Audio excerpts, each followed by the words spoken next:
Vous avez entendu parler de la révolution sexuelle? On est au bout là. Ça a commencé dans les années 1950. Il y a un Américain qui s'appelait Alfred Kinsey qui a fait une série de rapports qui ont complètement bouleversé l'Amérique, l'Europe et le monde. Alfred Kinsey a interrogé des dizaines, des centaines et peut-être même des milliers d'hommes, de femmes et d'enfants. Et il a fait un rapport qui raconte quelle est la véritable vie sexuelle des Américains moyens. Et ce rapport a absolument tout bouleversé. Il a déclenché ce qu'on a appelé la révolution sexuelle.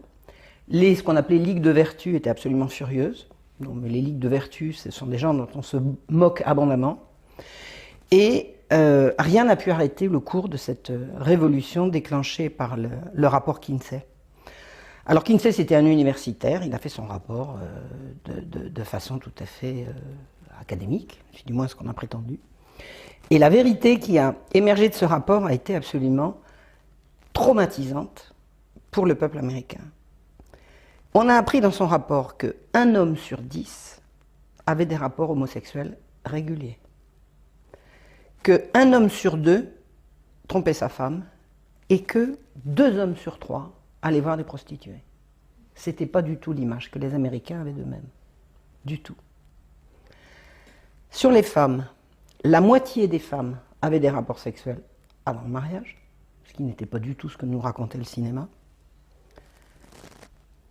Un quart des femmes étaient adultères de façon régulière et 87% des célibataires avaient avorté, au moins une fois. Le rapport Kinsey a été une révolution en lui-même. Qu'est-ce qu'il a déclenché? Il a déclenché l'apparition de ce qu'on a appelé la libération des femmes, c'est-à-dire les femmes qui se mettent à avoir des rapports sexuels en dehors du mariage et en dehors d'un compagnon régulier. On a vu arriver la pilule, on a vu arriver l'avortement comme acte banalisé, on est encore dedans. Et on a vu arriver l'irruption du porno. La pornographie, ça date de cette époque-là. Avant, une image pornographique était poursuivie, était pourchassée, c'était interdit. Et à partir du rapport Kinsey, la porno, il y a des magazines porno pornographiques et même de films, ensuite par la suite, à portée de tout le monde. C'est ce qu'on a appelé la révolution sexuelle. Les conséquences de cette révolution sexuelle ont été, enfin, de ce qui a été déclenché par le rapport Kinsey, ont été telles que la législation américaine, puisque c'est parti d'Amérique, s'est adaptée au rapport Kinsey. C'est-à-dire qu'on n'a plus poursuivi les crimes, les délinquants sexuels comme on les poursuivait avant. On a baissé drastiquement le degré de gravité de ce qui pouvait être considéré comme des crimes sexuels. The model penal code that was adopted just after 1955 was based on Kinsey's research. This is a flow chart I put together to describe how the Kinsey research gutted American laws. Through the American Law Institute, ALI, the American Law Institute Model Penal Code, 1955. That was where protections were then removed for women and children from American law system. The U.S. justice system from 1948 to today, that's what this is about. After publishing his reports, Kinsey traveled the country, giving lectures at universities and testifying before lawmakers. He was received as the leading scientific expert in the world on human sexuality. In particular, he discussed laws concerning sex offenders and the education of children. Of children, he said 100% are orgasmic from birth. Therefore, children can benefit from sex with adults and even incest, which is illegal, so we need to lower the age of consent. He was working toward making everything legal, but that's all right. Children need early explicit school sex education since they're sexual from birth, which was illegal at the time, now it's everywhere. They need masturbation and hetero and homosexual acts to be taught to them, which was illegal, and now it's being taught. And about parole, Kinsey said that sex offenders rarely repeat sex crimes, therefore all sex offenders should be paroled, which is exactly what started to take place. Part of Kinsey's defense of pedophiles was that children were not really harmed by sexual contact with adults. Therefore, it made no sense to incarcerate pedophiles for lengthy prison terms. Et Kinsey était tellement sûr de ce qu'il disait qu'il a dit un jour sous serment, et je vais vous faire la citation, il faut que je la trouve, il a dit que les délinquants sexuels récidivaient rarement. C'est-à-dire qu'il suggérait que quelqu'un qui avait commis un crime sexuel soit mis en liberté conditionnelle. Et il a dit ça sous serment. Et ce monsieur était pris très très au sérieux. Très très au sérieux.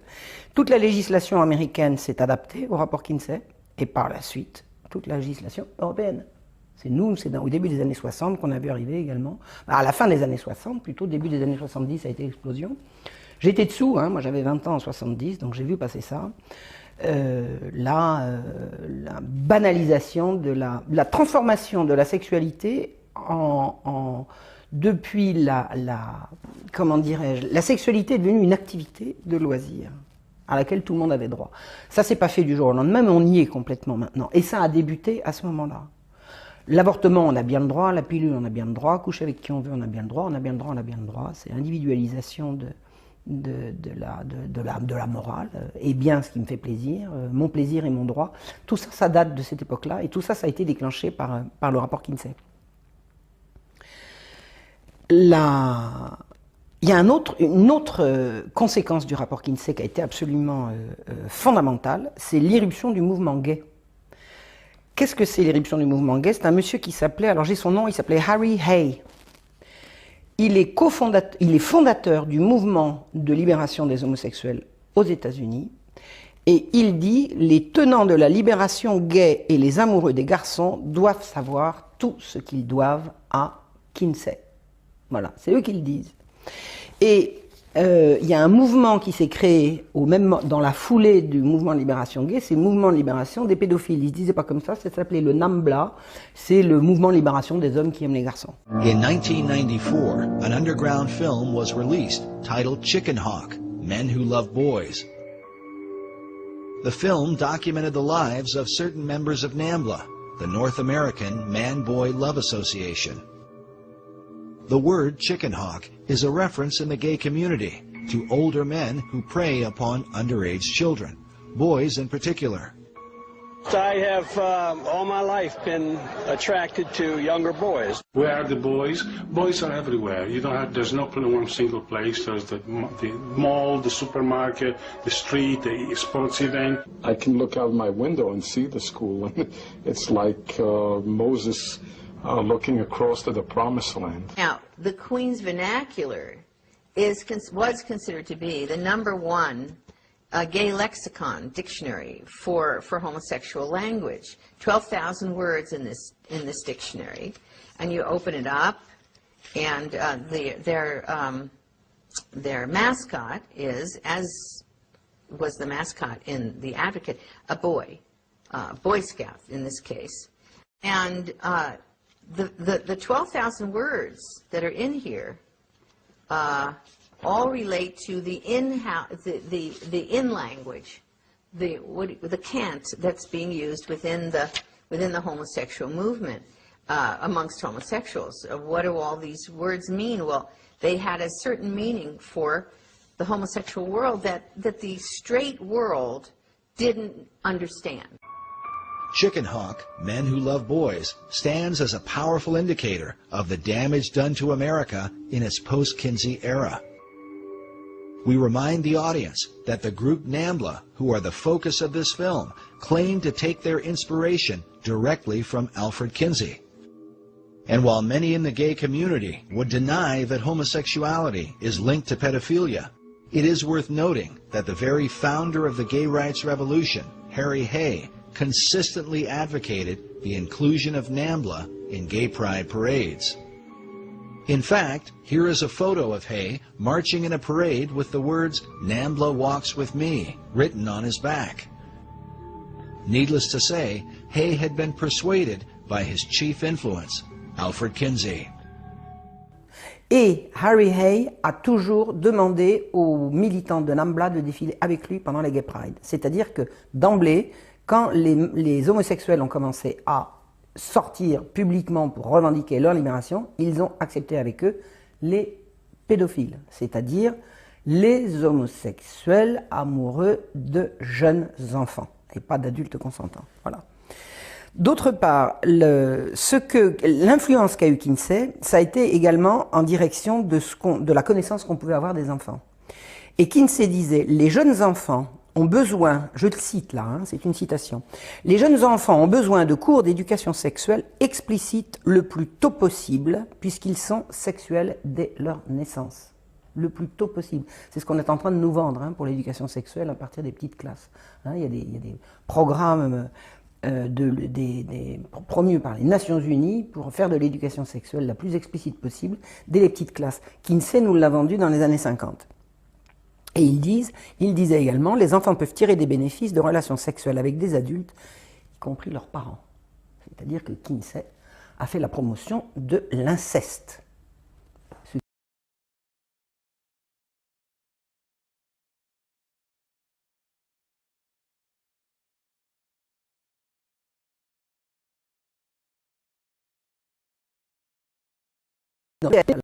Sauf que des gens courageux, intelligents et moralement tout à fait recommandables sont allés regarder ça de plus près.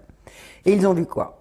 Que 55% des hommes interrogés par Kinsey sur leurs pratiques sexuelles étaient des délinquants, des prisonniers, des psychopathes, des grands criminels, et y compris des grands criminels sexuels. Il a mélangé pour moitié des hommes normaux de l'américain moyen avec des délinquants, des psychopathes, y compris des délinquants sexuels. Et il nous a sorti des statistiques là-dessus. Again, a later study done as early as 1960 by Phyllis and Eberhard Kronhausen would find that the levels of sexual promiscuity among males were much lower than Kinsey had reported. According to his fellow researchers, the reason for this dramatic difference is because Kinsey manipulated the data, including men from America's prisons, as part of the regular male population. He wrote that he found 1,300 to 1,400 sex offenders that he used as his normal male population. What?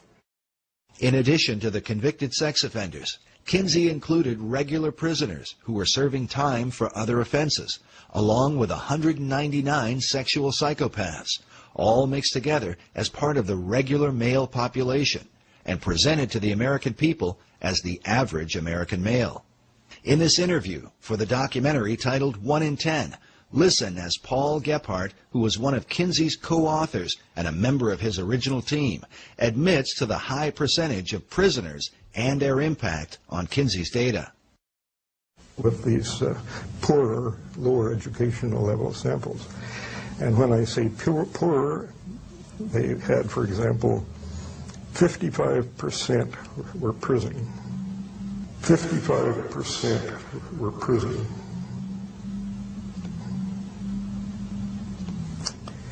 And I think that has a definite effect. We know, we didn't have enough non-prison people to do much of a comparison, but he didn't do a comparison. He simply took the prison people he got and used them at that less than college educated sample. Il est allé, pour parler des pratiques homosexuelles des hommes américains, faire des enquêtes dans des bars gays et dans des bains pour homosexuels. Il a mélangé ces résultats-là avec les résultats de l'américain moyen. Et il nous a sorti une statistique sur les pratiques homosexuelles de l'américain moyen. C'est extraordinaire. Les femmes, comment a-t-il trouvé autant de femmes qui avortent et qui ont des rapports sexuels multiples hors mariage? Il est allé interroger des prostituées. Et il a mélangé les résultats obtenus chez les prostituées avec les résultats obtenus avec des ménagères dont personne ne peut nous dire à quel titre des ménagères américaines auraient fait des confidences à un type qu'elles ne connaissaient pas sur leurs pratiques intimes. C'est-à-dire qu'en fait, au bout du compte, le rapport Kinsey est totalement fallacieux et mensonger. On a changé la législation américaine et lancé une révolution sexuelle sur des résultats faussés, truqués et malveillants. Mais il y a plus grave encore. Il y a plus grave encore. Alors, à propos de l'homosexualité des hommes, des enquêtes ont été faites à la suite des rapports Kinsey avec d'autres données et des gens qui ne sont pas allés voir les barguets et les bains. Les chiffres de Kinsey ont été multipliés par 10. C'est-à-dire que la vraie statistique de l'homosexualité, d'après ces chercheurs, c'est pas 1 homme sur 10, c'est 1 sur 100, ce qui n'est pas la même chose. Ce qui n'est pas du tout la même chose. Maintenant, comment est-il allé faire pour découvrir que les enfants étaient sexuels dès la naissance? Là, on doit la découverte de ce qui s'est passé à une américaine de choc qui s'appelle Madame Judith Reisman, que je salue. And you know what Gebhardt said to me? You know what Dr. Gebhardt said? He wrote me a letter, which I wish you had up there too, in which he said that oral and manual techniques were used on the children. Now, Phil, I'm going to say that once more. I'm going to say that once more. And if I'm wrong, let them sue me. He said oral and manual techniques were used on those children.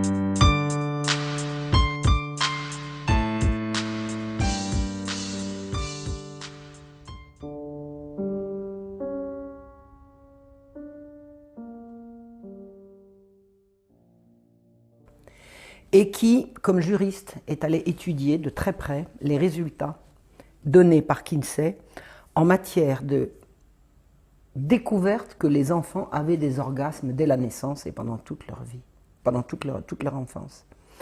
Kinsey a fait des tableaux dans lesquels il relate tel enfant de tel âge, ça va de 4 mois à 10, 11 ans, a réussi à avoir en l'espace de 24 heures tant d'orgasmes. Comment un type comme Kinsey peut-il nous parler d'orgasme d'enfant? Et Kinsey explique que les orgasmes d'enfants, c'est beaucoup plus difficile à reconnaître que les orgasmes des adultes, parce qu'en l'occurrence, pour les petits garçons, il n'y a pas d'éjaculation. Savez-vous ce que racontait Kinsey pour montrer ce qu'étaient les orgasmes des enfants? Tenez-vous bien. Nous devons ce travail remarquable à Madame Judith Reisman. Il appelle orgasme les cris, les convulsions et les mouvements désespérés d'enfants qui se débattaient pour échapper à leurs agresseurs. Kinsey appelle orgasme les hurlements de douleur et de terreur d'enfants violés. Kinsey nous a fait un rapport sur la sexualité enfantine, fait sur des enfants violés par des pédophiles dont il était lui-même. C'est ça qui a constitué le changement de morale en direction de l'éducation à donner aux enfants. Et nous y sommes à l'heure actuelle. Les enfants sont, paraît-il, sexuels dès leur plus jeune âge, on le sait par Kinsey, qui était un pédocriminel. The findings are so extreme that one child, a 4-year-old, is said to have had 26 orgasms within a 24-hour period. For Dr. Reisman, the obvious question was, where did Kinsey get such information? And I looked at those charts and graphs. I can't tell you how long it took me to try to process what I was seeing. I said, this is the torture of children. At the base of Table 31, Kinsey tells us that the data is based on actual observation of 317 males. Then on page 177 of the male volume, Kinsey writes, orgasm is in our records for a female babe of 4 months. But how would anyone recognize such a response in a young child? Kinsey wrote that among pre-adolescent boys and among younger females, orgasm is not so readily recognized, partly because of the lack of ejaculate.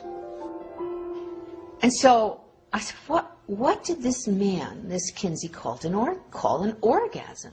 Right. I mean, it's an obvious question, isn't it?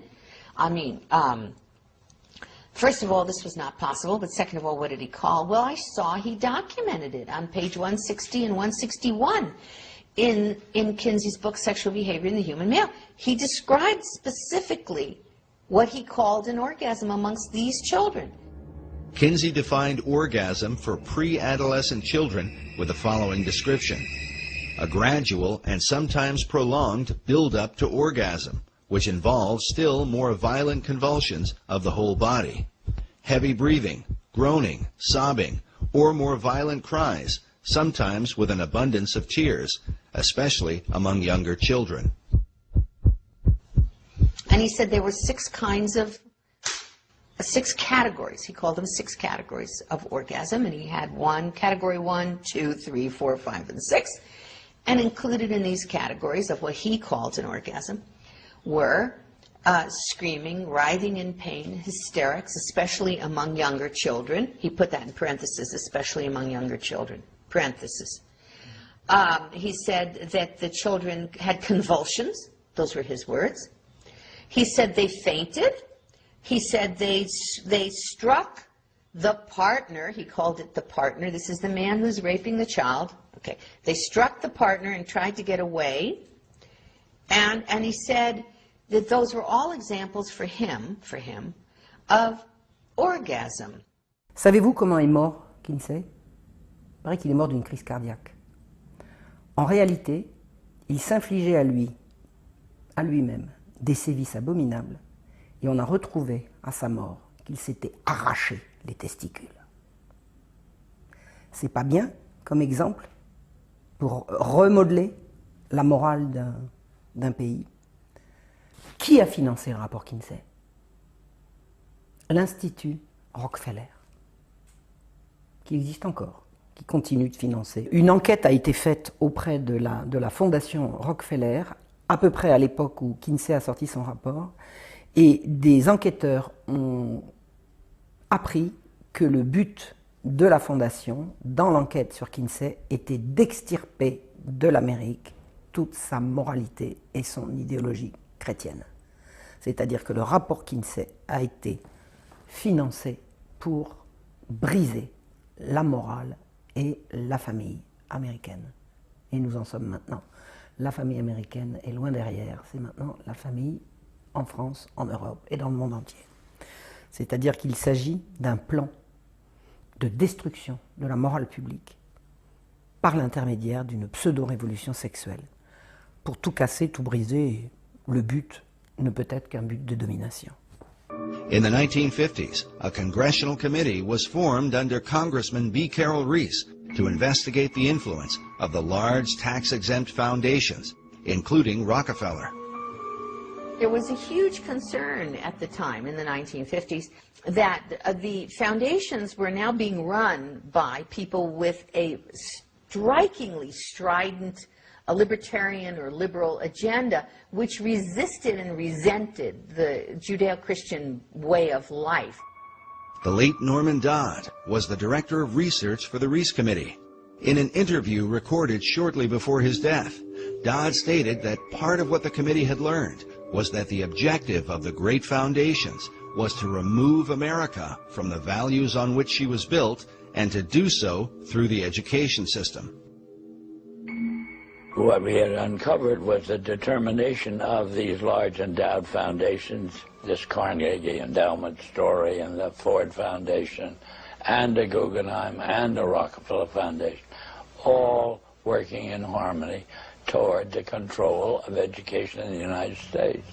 Dodd's testimony becomes an important issue when considering the direct impact of Kinsey's research on sex education in America. While the Reese Committee investigated many programs funded by the foundations, when it came to Kinsey's research, they were vehemently opposed by the late Congressman Wayne Hayes. That's established quite well in Renee Wormser's book on foundations, their power and influence, a book that no American who wants to understand what happened to our country should be without. Renee Wormser was the lawyer for the Reese Committee. In his book, Wormser writes that the committee had dug up some significant material about foundation support of the Kinsey projects. This brought Mr. Hayes into a steaming rage, he says, and he asked to see our entire Kinsey file. It was produced for him, and he angrily declared to Mr. Dodd that we were to go no further with this particular investigation, contending that every member of Congress would be against our doing so. Mr. Hayes stated emphatically to Mr. Dodd that he would oppose any further appropriation to our committee unless the Kinsey investigation were dropped. Savez-vous comment s'appelle l'Institut Kinsey? Le vrai nom de l'Institut Kinsey, c'est Institut pour l'étude du sexe, du genre et de la reproduction.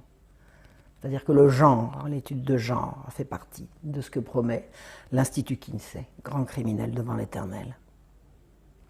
En 2007, Aaron Russo, qui était un homme de cinéma, atteint d'un cancer, a donné une longue interview à... Comment s'appelle-t-il, hein? Alex Jones.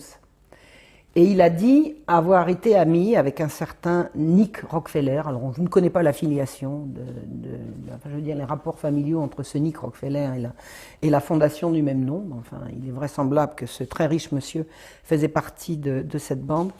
Et Aaron Russo a dit devant caméra, et il faut retrouver ce passage, que son ami Rockefeller lui a dit que dans les années 60, c'est-à-dire une dizaine d'années après la sortie du rapport Kinsey, c'était eux qui avaient inventé la révolution sexuelle, l'idée étant, en mettant les femmes au travail, de les couper de leurs enfants, de telle sorte qu'on puisse récupérer les enfants. Well, one of the things they told me was that he was at the house one night and we were talking and he started laughing. He said, "Aaron, what do you think women's liberation was about?" And I said, I had pretty conventional thinking about it at that point. I said, I think it's about women having the right to work, getting equal pay with men, just like they won the right to vote, you know? And he started to laugh. He said, "You're an idiot." And I said, "Why am I an idiot?" He said, let me tell you what that was about. We, the Rockefellers, funded that. We funded Women's Lib, you know? And we're the ones who got all over the newspapers and television, the Rockefeller Foundation. He says, and you want to know why? He says, there were two primary reasons. And they were, one reason was we couldn't tax half the population before Women's Lib. And the second reason was, now we get the kids in school at an early age. We can indoctrinate the kids how to think. It breaks up their family. The kids start looking at the state as the family, as the school, as the officials, as their family, not as the parents teaching them. And so those are the two primary reasons for Women's Lib, which I thought up to that point was a noble thing. You know, when I saw their intentions behind it, where they were coming from when they created it, the thought of it, I saw the evil behind what I thought was a noble venture. Alors l'Institut Kinsey, qui est un institut de recherche sur le sexe, le genre et la reproduction, je crois que tout le monde a compris le rapport qu'on peut faire avec ce qui se passe aujourd'hui. Toute la morale sexuelle qui a cours aujourd'hui est la conséquence d'un rapport truqué, financé par la banque, destiné à détruire la civilisation chrétienne, institut dirigé par des pédophiles. 60 ans de mensonges, de chute, de perte des repères et des valeurs. Ce qu'il a fallu de souffrance et d'angoisse pour comprendre comment nous en sommes ici aujourd'hui. Comprendre quoi? Que chez l'humain, le sexe est sacré et n'est pas une activité de loisir. Le sexe est sacré et lié à l'amour. Nos enfants sont notre avenir. Les pervers veulent nous les voler. Alors maintenant qu'on sait, on fait quoi?